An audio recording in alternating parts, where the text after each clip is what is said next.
कानपुर के बिल्हौर में गंगा नदी में स्नान के दौरान एक दर्दनाक हादसा हो गया। एक बच्ची को बचाने में उसका मामा और एक अन्य रिश्तेदार युवक की डूबने से मौत हो गई।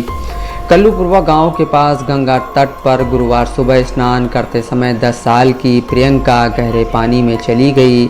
उसे बचाने के लिए उसके मामा बलराम और एक अन्य युवक संदीप भी पानी में कूद गए, लेकिन तीनों ही गहरे पानी में चले गए और डूब गए। काफ़ी मशक्क़त के बाद गांव वालों ने तीनों को पानी से बाहर निकाला। उन्हें फ़ौरन CHC ले जाया गया, जहां डॉक्टरों ने तीनों को मृत घोषित कर दिया।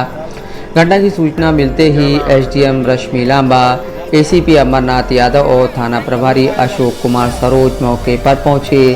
पुलिस ने शवों को पोस्टमार्टम के लिए भेज दिया है। ACP बिल्हौर अमरनाथ यादव ने बताया, गंगा में डूबकर किशोरी समेत 3 की मौत हुई है। सुबह लगभग 8:25 पे बिल्हौर थाना अंतर्गत कल्लूपुरवा गांव है। उस गांव के सामने खेत है जिसमें लोग खेती वेती करते हैं। उसी के सामने गंगा जी रहती हैं। गंगा जी में एक सुबह प्रियंका नाम की बच्ची थी, सुबह स्नान करने गई और वो डूबने लगी। तो इसके उन्हीं के घर रिश्तेदारी में आए कुछ लोग थे, 2 बच्चे थे, वो भी उनको बचाने के लिए कूदे और वो गहरे पानी में चले गए, जिनको तत्काल पुलिस और इनके गाँव वालों की मदद से निकाल करके भेजा गया CHC, जहाँ पर डॉक्टरों ने उनको मृत घोषित कर दिया है।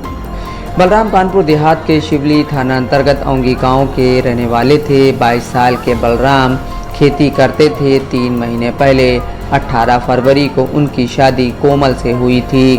बुधवार को वह पत्नी, उसके भाई संदीप और पिता राम विलास के साथ अपने बहन बहनोई के घर कल्लूपुरवा गांव में भांजी प्रियंका के मुंडन संस्कार कार्यक्रम में शामिल होने के लिए आए थे।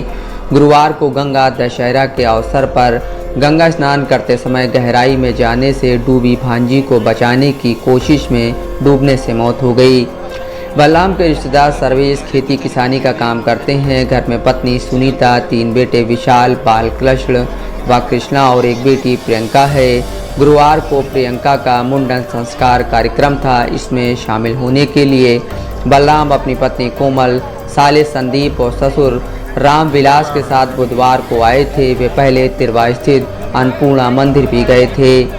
बताया जा रहा है कि सुबह के समय प्रियंका गंगा नहाने चली गई। इसी दौरान वह गहराई में जाकर जब डूबने लगी तो उसने बचाने की गुहार लगाई। उसकी आवाज़ सुनकर बलराम और संदीप दोनों गंगा में कूदकर उसे बचाने के लिए चले गए। इस दौरान बलराम और संदीप भी खुद को बचा नहीं पाए और गंगा की लहरों में समाते चले गए।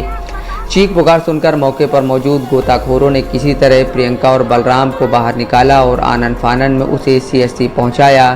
थोड़ी देर बाद जाल के साथ आए अन्य गोताखोरों ने संदीप को भी निकालकर उसे CHC पहुंचाया, लेकिन यहां पर डॉक्टरों ने तीनों को मृत घोषित कर दिया। नफीस अहमद, दस्तक लाइव न्यूज़, कानपुर।